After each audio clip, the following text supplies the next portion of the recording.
Araw-araw na pagbasa ng Biblia, Araw 10.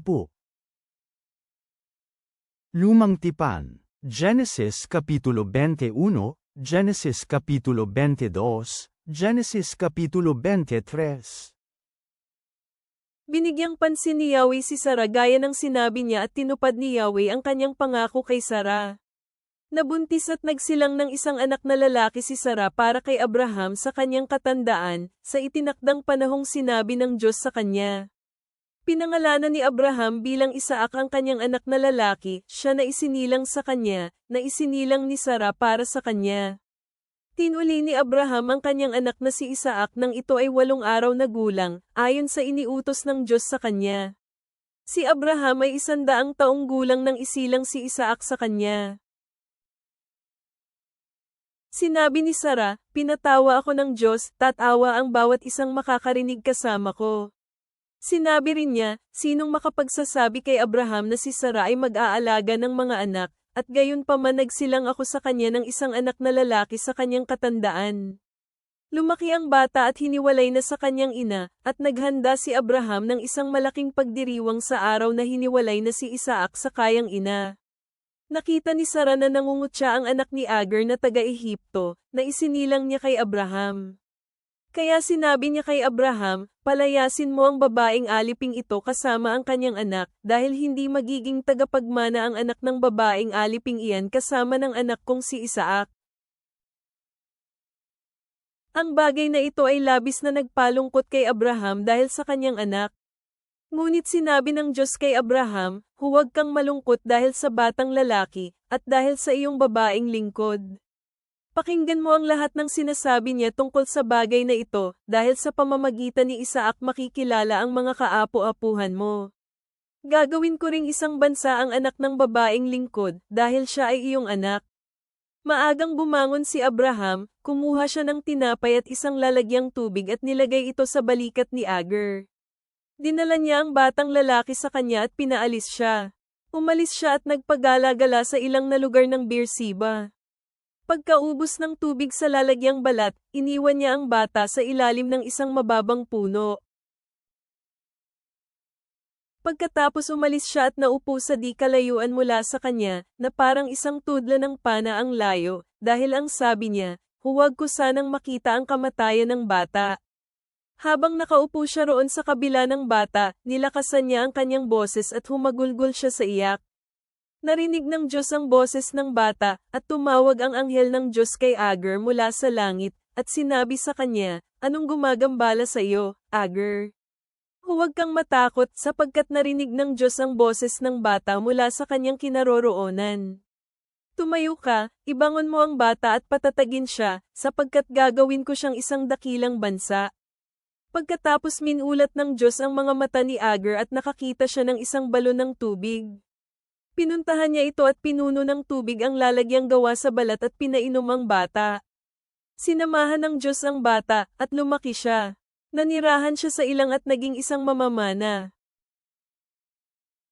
Namuhay siya sa ilang ng paran, at kumuha ng mapapangasawa niya ang kanyang ina mula sa lupain ng Ehipto. Sa panahong iyon kinausap nila Abimelech at Phicol na kapitan ng kanyang hukbo si Abraham at sinabing, kasama mo ang Diyos sa lahat ng iyong ginagawa. Kaya ngayon manumpa ka sa Diyos na hindi mo ako gagawa ng masama, ni ang aking mga anak, ni ang aking mga kaapu-apuhan. Ipakita mo sa akin at sa lupain kung saan ka naninirahan ng parehong katapatan sa kasunduan na ipinakita ko sa iyo. Nangangako ako, sagot ni Abraham. Nagreklamo rin si Abraham kay Abimelech patungkol sa balon ng tubig na inagaw mula sa kanya ng mga lingkod ni Abimelech. Sinabi ni Abimelech, hindi ko alam kung sino ang gumawa ng bagay na ito. Hindi mo ito sinabi sa akin liban ngayon, hindi ko ito narinig kundi ngayon. Kaya kumuha si Abraham ng tupa at mga lalaking baka at binigay ang mga ito kay Abimelech, at gumawa ang dalawa ng isang kasunduan. Pagkatapos nagbukod si Abraham ng 7 mga babaeng tupa ng kawan. Sinabi ni Abimelech kay Abraham, anong kahulugan nitong 7 babaeng tupang ibinukod mo? Sumagot siya, matatanggap mo mula sa aking kamay itong 7 babaeng tupa, upang maging saksi para sa akin, na hinukay ko ang balong ito. Kaya tinawag niya ang lugar na iyong Beersheba, dahil doon sila kapwa nagsumpaan ng isang kasunduan. Gumawa sila ng isang kasunduan sa Beersheba, at pagkatapos bumalik si Abimelech at Phicol, ang kapitan ng kanyang hukbo sa lupain ng mga Filisteo. Nagtanim si Abraham ng puno ng tamariska sa Beersheba. Doon sinamba niya si Yahweh, ang Diyos na walang hanggan. Namalagi si Abraham bilang isang dayuhan sa lupain ng mga Filisteo ng maraming araw. Nangyari na pagkatapos ng mga bagay na ito na sinubak ng Diyos si Abraham. Sinabi niya sa kanya, Abraham. Sumagot si Abraham, narito ako. Pagkatapos sinabi ng Diyos, kunin mo ang iyong anak, ang kaysa-isa mong anak, na iyong minamahal, si Isaac, at pumunta ka sa lupain ng Moriah. Ialay mo siya roon bilang handog na susunugin sa ibabaw ng isa sa mga bundok na ituturo ko sa iyo. Kaya maagang bumangon kinaumagahan si Abraham, inihanda ang kanyang asno, at isinama ang dalawa sa kanyang mga kabataang lalaki, kasama si Isaac na kanyang anak. Nagsibak siya ng kahoy para sa handog na susunugin, at naglakbay patungo sa lugar na sinabi ng Diyos sa kanya. Sa ikatlong araw, tumingala si Abraham at natanong niya ang lugar sa kalayuan. Sinabi ni Abraham sa kanyang mga kabataang lalaki, manatili kayo rito kasama ang asno, at pupunta ako roon kasama ang bata. Sasamba kami at muling babalik sa inyo. Pagkatapos kinuha ni Abraham ang kahoy para sa handog na susunugin at ipinapasan ito kay Isaac na kanyang anak. Dinala niya sa kanyang kamay ang apoy at ang kutsilyo, at kapwa silang umalis na magkasama. Kinausap ni Isaac si Abraham na kanyang ama at sinabing, aking ama, at sumagot si Abraham, narito ako, aking anak.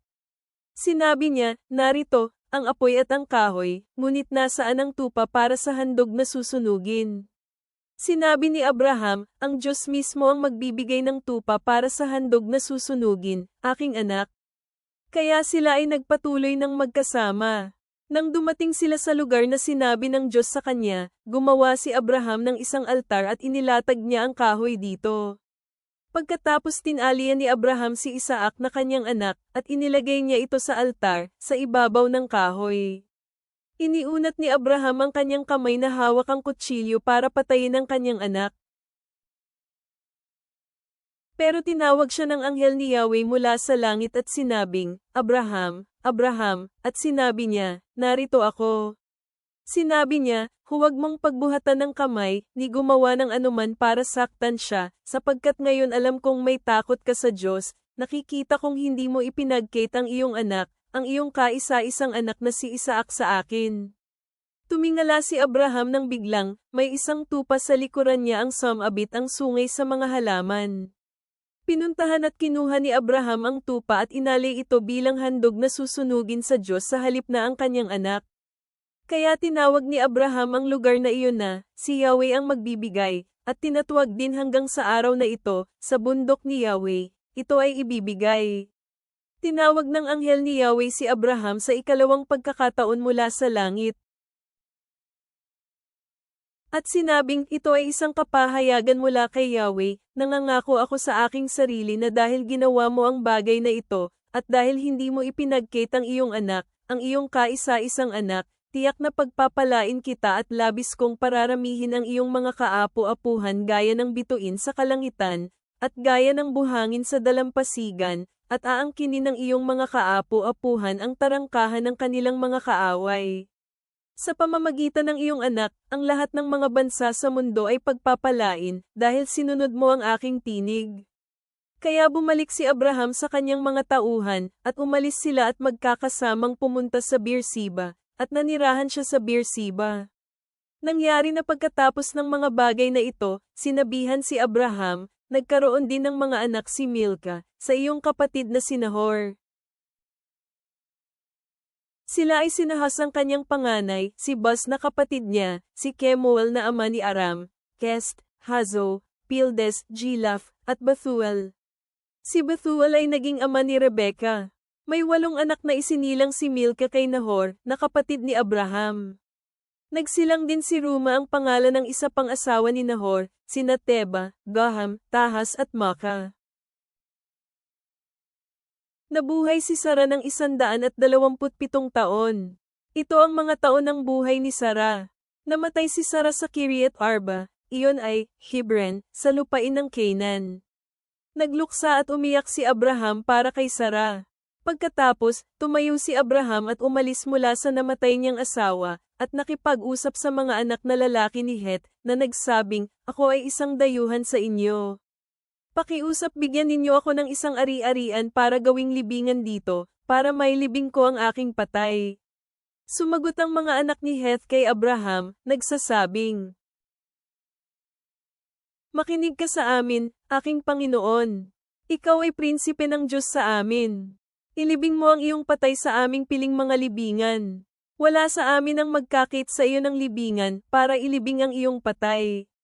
Tumayo si Abraham at yumuko sa mga mamamayan ng lupain, sa mga anak ni Het.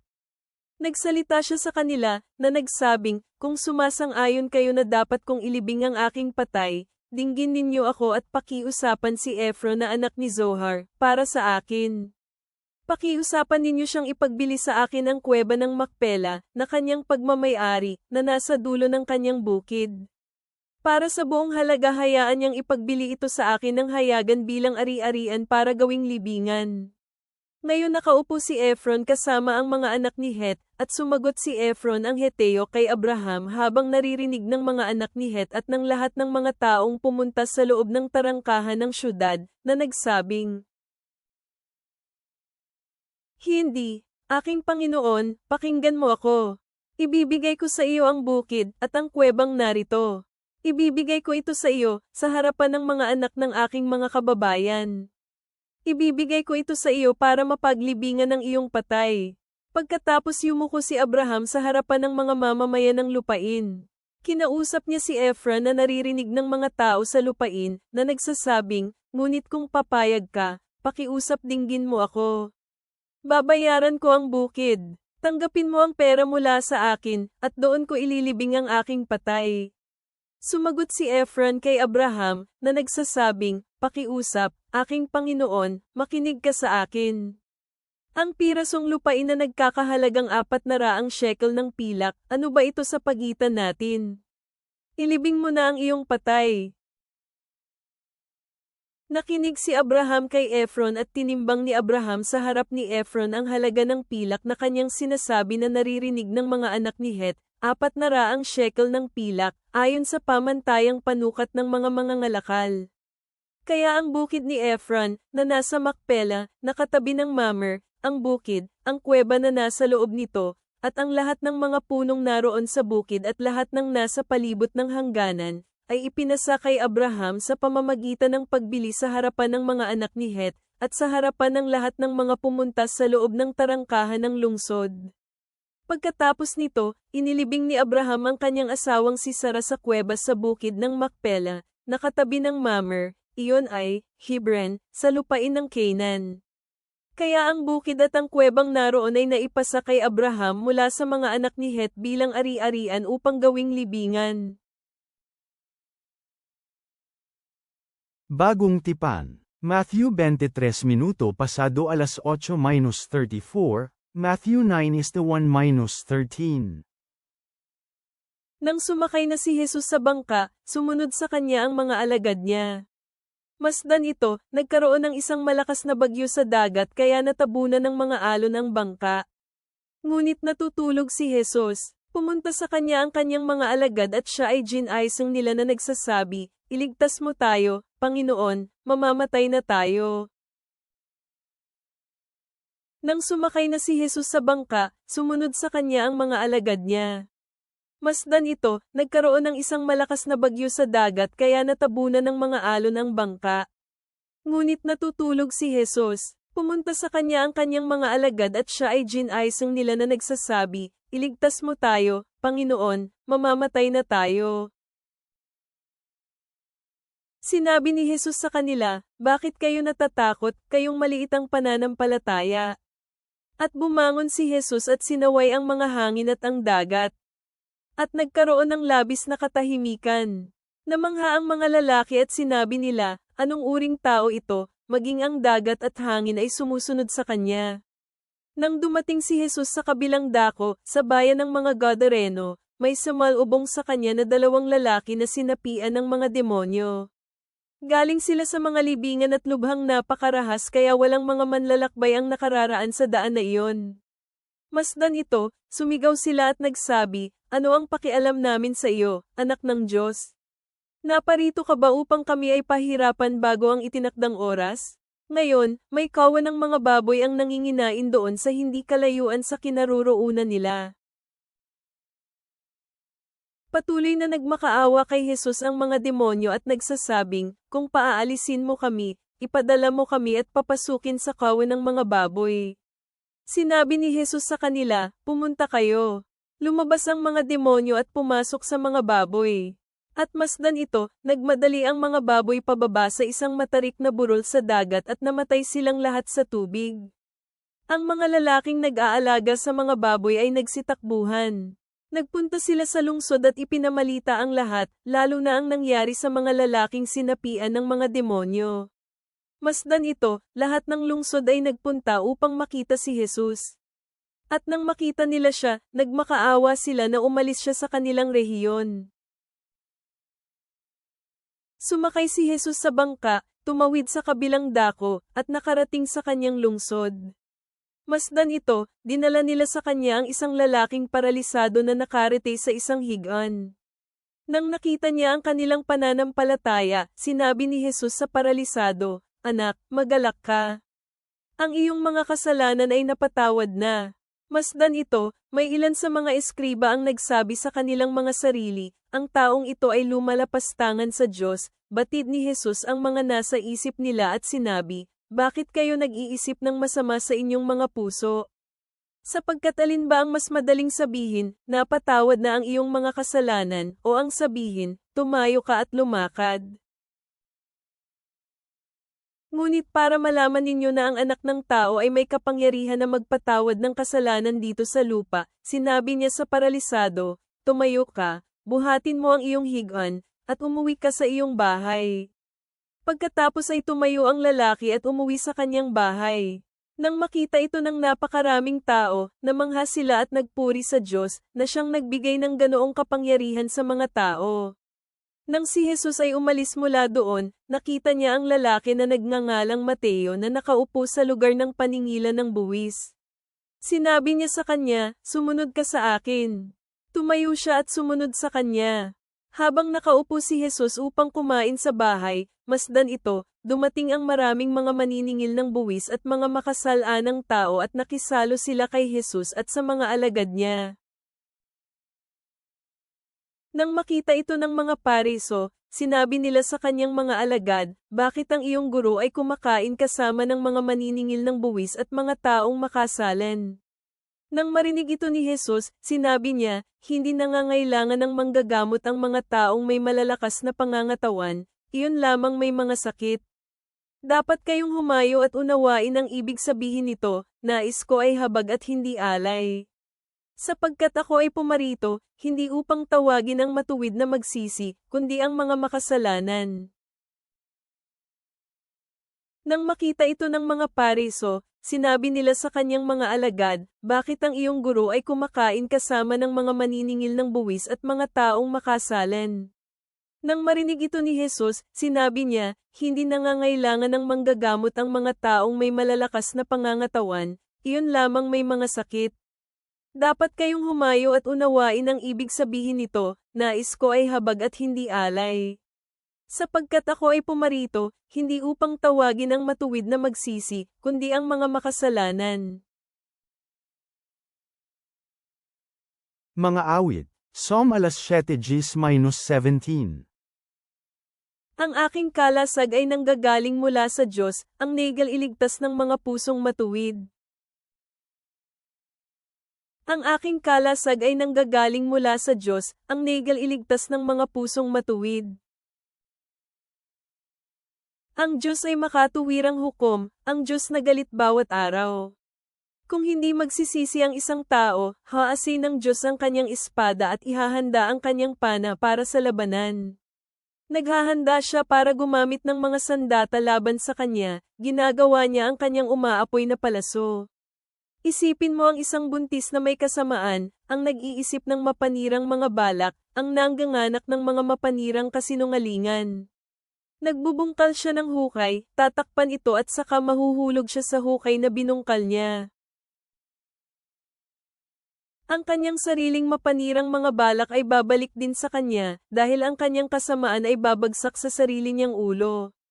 Pasasalamatan ko si Yahweh dahil sa kanyang katarungan, aawit ako ng papuri kay Yahweh ang kataas-taasan. Panginoong Diyos na makapangyarihan, ikaw lamang ang karapat-dapat sa aming buong katapatan at paspusang pagsamba. Habang kami ay nagmumuni-muni sa pananampalataya ng mga naniniwala sa kapangyarihan ng iyong anak na magpagaling at magpanumbalik, palalimin ang aming kumpiyansa sa iyong kakayahang gumawa ng himala sa aming buhay. Tulungan mo kaming magkaroon ng habag sa mga nawawala at nasasaktan, na abutin sila ng pag-ibig ni Kristo. Nawa kami ay magtiwala sa iyong gabay at magalak sa iyong walang hanggang pag-ibig na nakapaligid sa amin. Lahat ng kaluwalhatian at papuri kay Jesu Kristo, ngayon at magpakailanman. Amen.